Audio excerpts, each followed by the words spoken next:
Hi everyone, my name's Helen Gottstein. I'm here with Timna Nelson-Levy, the Olympic champion from the Tokyo Games. Timna.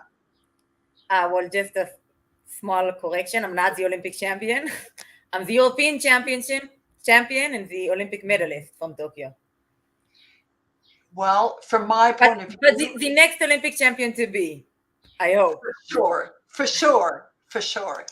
So we are here because you competed in the last Olympics. Now, for people that I work with who have a fear of public speaking, the stuff around mindset, self-talk is so fundamental about the decision to get up on stage, the process of preparation, and how they feel like as they're walking up in order to present.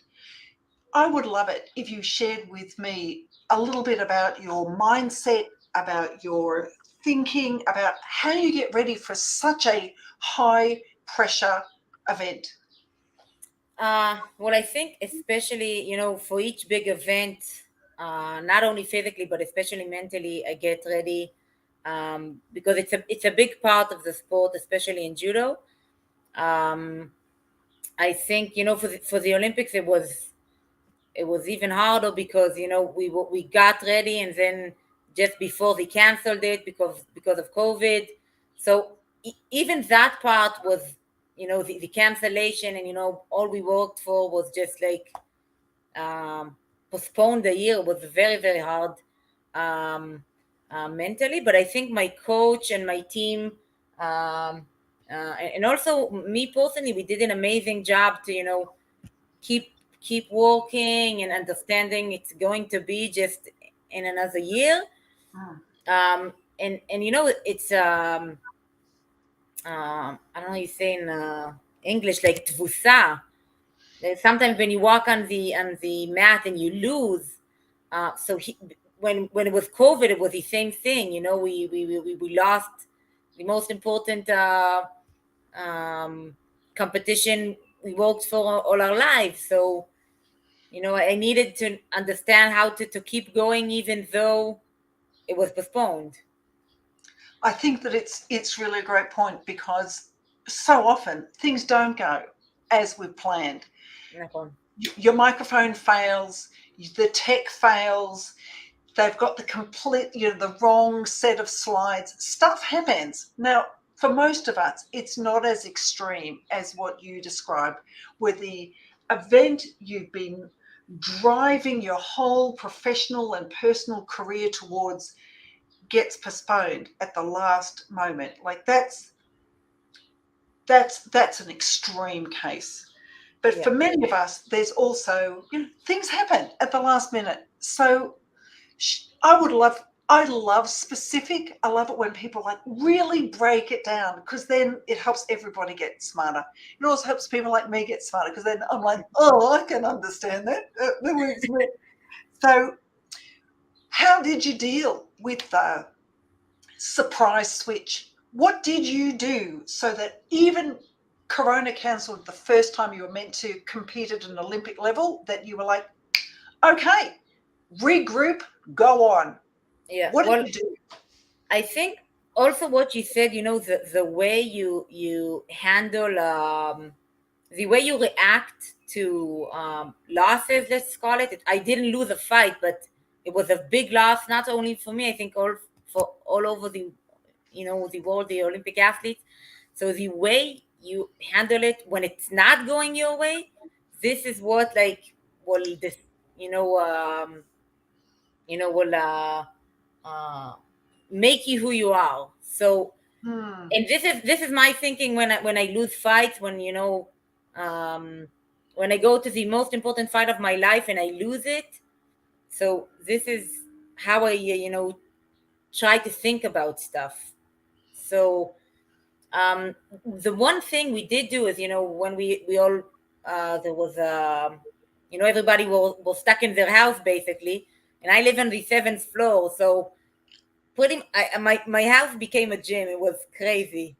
um so I had a training partner here with me from Japan. She came to live with me for like 3 months. I basically kicked my sister out so she can have a room. But we were training 2 times a day, every day, Zooming with her coaches. They were stuck at their house also, but I think that situation we handled in an outstanding way because I know how other athletes handled it, and I think that was one of maybe the best the best thing we did at Corona time. So what you're So, saying so is, mentally, I was still training. I still, even though I didn't have a goal right in front of me, after I think maybe half a year, the Judo Federation said, okay, you have another competition. So slowly, we had what to train for. And I had another goal in my sight. And I said, okay, so I have this competition. So, maybe not the Olympics, but I have something to train for. you have a clear goal to work towards. Exactly. So I'll share what's really interesting for me. Like there's a small parallel here. I find that when I'm working with clients, when they have a specific goal in mind, the work is so much more focused. There's so Yeah. much more clarity. They are, and we can talk about who's in the audience, what are the elements of the content that are going to speak to them, how can you organize that content. Everything starts to take much more shape. And Yeah. then they are also much more committed because there's For the goal. a goal on the horizon and it's coming closer every day. Yeah. But what I want to ask you is like to push back a little bit on your answer because you Mhm. said like that's the mark of someone, how you handle disappointment. I'm like, okay, so your response was, I just committed more to training. Is that your response? So We're talking specifically about Corona time. yeah, yeah, Well, specifically, I'm talking only about COVID. There was no choice. All the world was completely shut down. Nobody, people won't even were allowed to train. And we found a solution for not going to our, national training center or, okay, we were stuck at home, but we did something. I wasn't sitting, on my sofa all day. We trained a lot. We trained two hours in the morning, 2 hours in the evening, every single day. So, we had I don't know, you say like a menu for the day. yeah, like a plan. So Exactly. let's take it to the core subject of why I wanted to talk with you because I'm really the most important person here this evening. It's Yes, you all are. oh yes, oh yes, I am, frankly, and I'm also the person wearing pink. So I ask you, talk to me about your mindset. Talk to me about your. Do you say that that they are the same mindset and self-talk? Are they the same for you? Is there a difference? And Um, how do you manage them? well, first of all, they're connected for sure. How I talk to myself, or even, how I, what I say to myself during competition or before competition or after I lose. Um, I think it depends on the situation, but I think the most, or they're all important actually. It's not true, but I work with psychologists, and I think together we need. Okay, I'm gonna back up a bit, but I think it's a matter of how do you say nisayon. Experience? Experience, exactly. A lot of experience. I've been doing this for most of my life. And, for 22 years, this is what I do. I travel the world, I compete all over, I go to training camps, I lose a ton, I win. So I think this experience is building me to my most important day, which will be in Paris 2024. Oh, what did you say? What? Yes. So what? So my goal is to win the Olympic gold in Paris.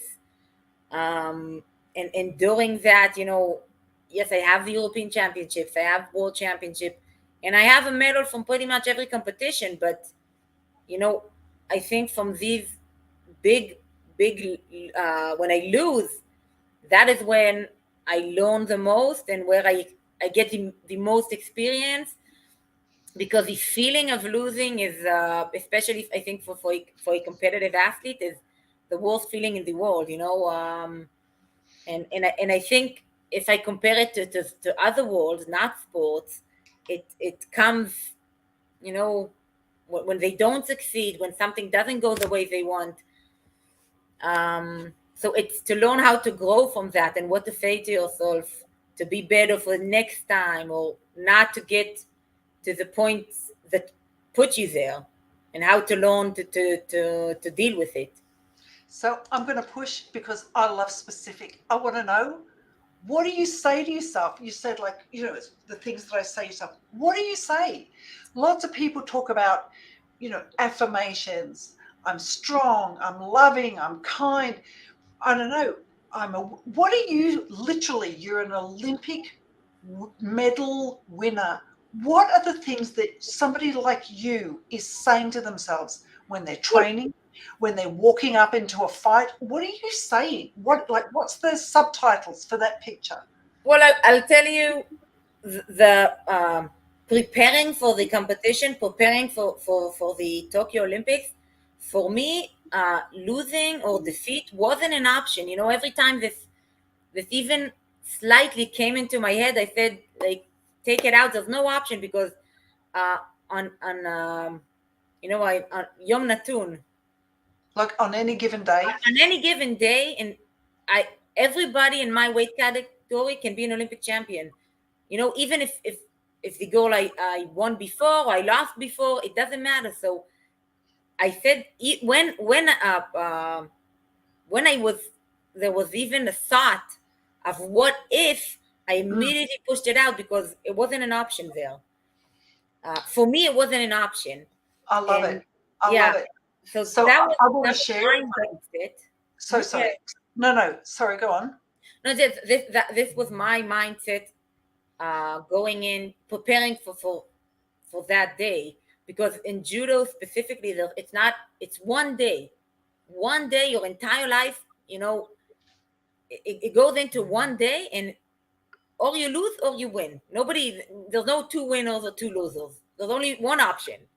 So that was, every time a thought, of course, and of course thoughts come, you know this is sport, it's a cruel sport, but that's why I love it so much. Okay. Well, Yeah. Timna, that may be a lot of information to share on these platforms. Like, I Yeah. love the cruelty. I love it. I love the cruel nature of this Yeah. absolutely Yeah. devastating fight. So what's really interesting for me about what you're saying is this phenomena of the negative thoughts that come in. You've got a winning mindset. You blocking the negative stuff coming in, but they keep coming. The what if, the speculative, catastrophizing that so many of us live with all the time. And what you're saying is, when a thought like that appears, I say, not today, Satan. You're not coming in here. Like, Yes. not today, not now. I don't have time for you. I'm Ex- going up there yes. to win. Like, what are you actually saying? You're saying, I'm blocking this. What First are of you all, saying? I don't even let the thoughts, like, I don't, when a thought comes in, I don't, like, sit with it and think, like, what will happen if I lose. Listen, the day will come and you will deal with it. It is what it is. If you lost, you lost, and you'll deal with it, and you need to know what to tell yourself in that point. Even if it's like the most, hurtful and painful point, you'll deal with it. But you didn't get to that point yet, so don't even think about it yet. When you need to think about it, you'll think about it. And for me, what I think, what I said, even the day of competition, I said to myself, everything is possible. I know I can win each and every goal here on a given day. And I'm gonna go up there, and I'm gonna do what I do every day for pretty much all my life. And that's what I did. And I had, listen, and then I had a very hard time when I lost. It was the worst day of my life because I worked for it so much. But after, I won the Olympic medal, it was the best day of my life because it was worth every single, second Yeah. of pain and, all of that. So, yeah, look, Timna, I think many of us watching right now have seen that picture of you jumping after your win is like declared. You're like 40 foot off the ground. You're like, Timna! And there she goes, Timna. It's Yeah. just spectacular. The sense of like, why I just reached so high and brought it home. What I'd like to ask you about, like, it sounds like the rituals or mental routines that you have are really rooted in your body awareness. I know how to do this. I've been doing it all my life. So the physical preparation for the fight is obviously of vital importance. And what is of interest to me is not just like the physical preparation. We don't all have to be physical athletes like you are, but many of us are facing tremendous challenges, have to take a leap of faith, have to show up and face our fear, have to show up and block the negative thoughts that are coming in, have to trust that we know enough. So your rituals and your practices, your discipline is about training every day. When you're training, is your mindset also part of the training that you're doing when you're doing practice fights or exercises with your coach? What does your psychologist or coach say to you that helps you get your mind right so your body can turn up and do the work? Well, I think my head coach, for him, what he tries to do is to get me to put me in the worst situation in training, like the most, painful or the most hard situation, and from there to grow. I love And it. yeah, and I think, when I'm at that point, he tries to push me and to, to say the right things, or um, make me think, like, or make me feel, have an environment of competition, um, and that's, I think that is what he's trying to do. Yeah, I love it. And I think it's a good exercise, because, It's in beautiful. the end, in the competition, it's not a comfortable place to be. It's not. You don't want to be there. What you want to be there, but it's not like there's a lot of stress. Media all over, the coaches, the team, you on yourself put a ton of pressure. So you need to know how to adapt to not a comfortable situation. I love it. It makes me think that perhaps on the next public speaking training course I open, I should start doing things like everybody walking out of the room, knocking over your computer, yelling at you while you're presenting. Like Yeah. put Put the presenters to pressure work. on. In training, where it's laboratory conditions, where the risk is low, where your goal is to build muscle, emotional, Yeah. physical muscle to overcome challenges. I think you've just given me a very evil idea. Well, there you go. So It fabulous. works. It works. It works. I can't wait to be cruel to people who come to train Well, with me. I don't know if cool was the correct word to use, but I think, Vicious. to put you Vicious. under circumstances of pressure, of like, it's not so comfortable for me, but even though I need to know how to, react to the situation or grow from the situation. Yeah. I love it. Yeah. It's really, really great. Yeah. That's like really valuable. So that's one really valuable thing that your coach did. What else would you recommend to people like me or others who might be listening today who are also coaches and champions of other people's careers? Like how would you? What else does your coach do? What else has your sports psychologist done with you? um well, I think, for a long time, I didn't work with a psychologist. Only late, like a few, maybe last 4 or 5 years I started walking. Hmm. Hmm. But for me, I think the most important thing is to understand how to handle this pressure from the experience, from the defeats, or from the way things like are not going your way, and it's not comfortable and it's hard. And it doesn't matter if it's like business issues, family issues, sports, whatever. And to understand that this is part of the way. There's no like nobody can always be the best or own the most or always be on top.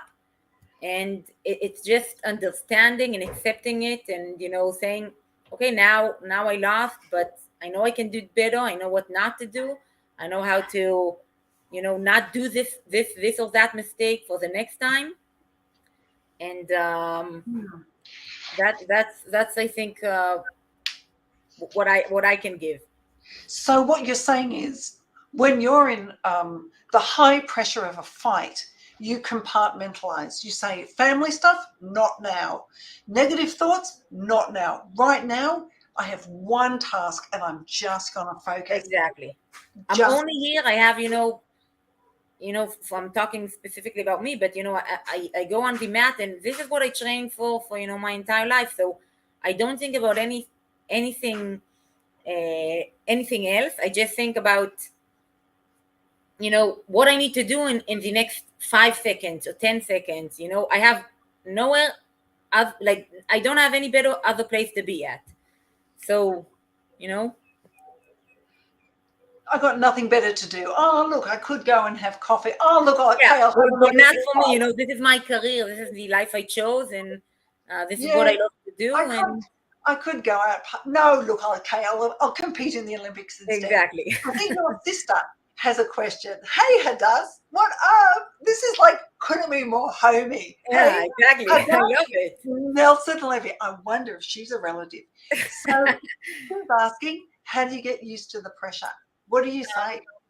Well, first of all, I think in every competition there's pressure, and of course, the big competition, if it's the European, the World, or the Olympics, which are the biggest competition, there's even more pressure. Hmm.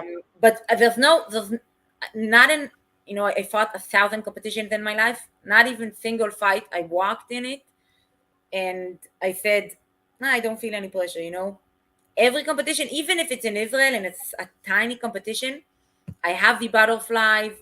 Mentally, I'm like, I can't lose this fight, So, in every single competition, I have this. I feel the pressure, and again, I think it's the way I channel it to.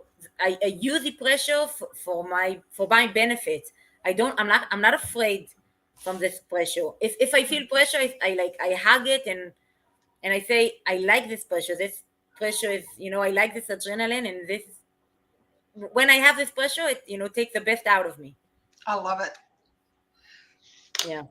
I've seen again and again people who have no butterflies, who have no sense of pressure at all before they walk up on stage. They're like energy. They're like dead on stage. They don't have any magnetism. They don't want it enough.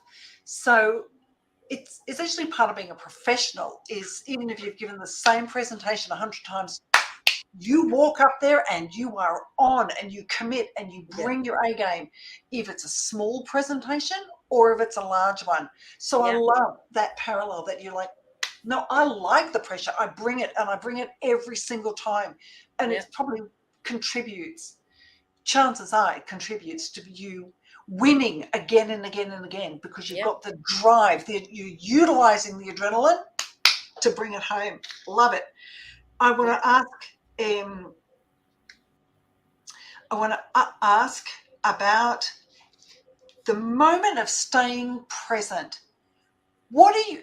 So many public speakers, there's a moment where they're behind stage, they're just walking out. The first 4 seconds of the moments where so many people feel a tremendous shift in their physiology, the mouth their mouths go dry, hands go wet, you feel your heart beating, you may not be able to see the audience very well, like all kinds of stuff happens.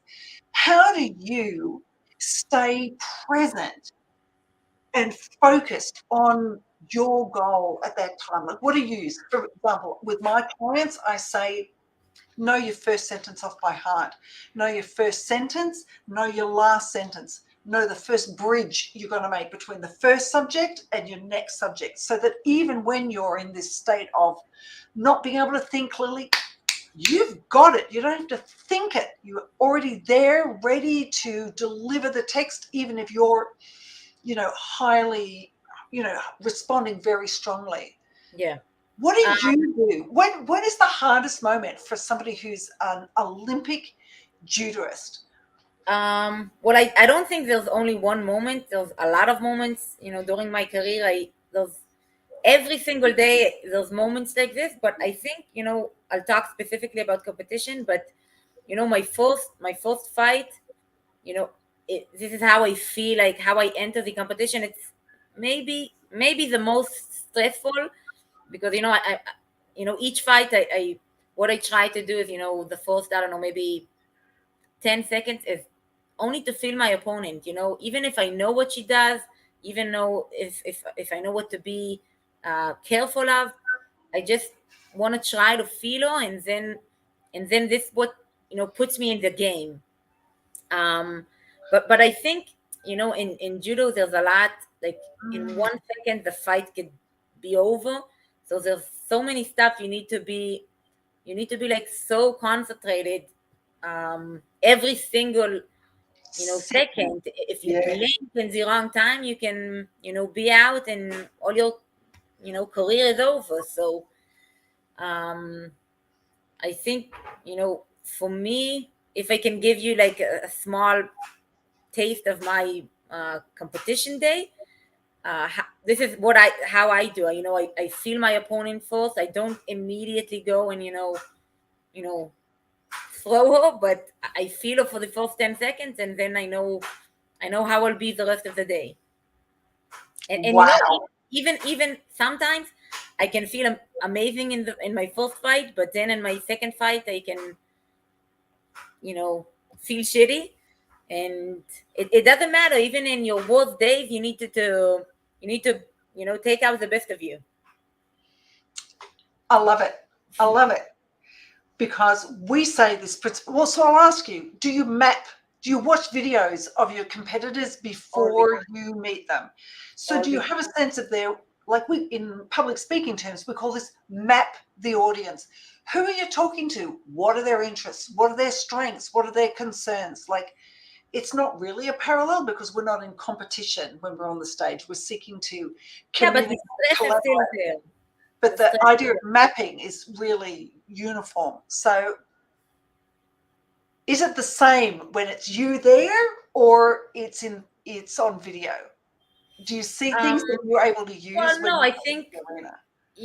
first of all, I watch all the athletes. We watch a ton of videos of each other, and also the girls I fought already many many times. I met them in competitions and training camps.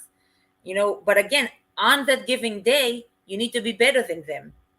So I can fight a goal I fought already 6 times, but still I'll need to go over what I need to do.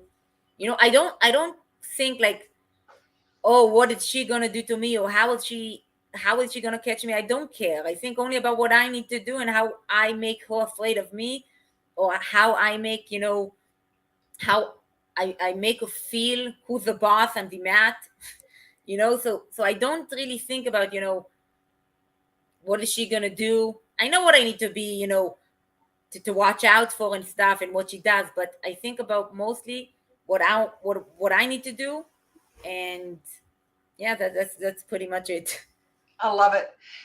Timna, it's been an absolute pleasure speaking with you this You too, evening. Ellen. It was it I've was learned great. I've learned a great tool that I can take away for the people that I support.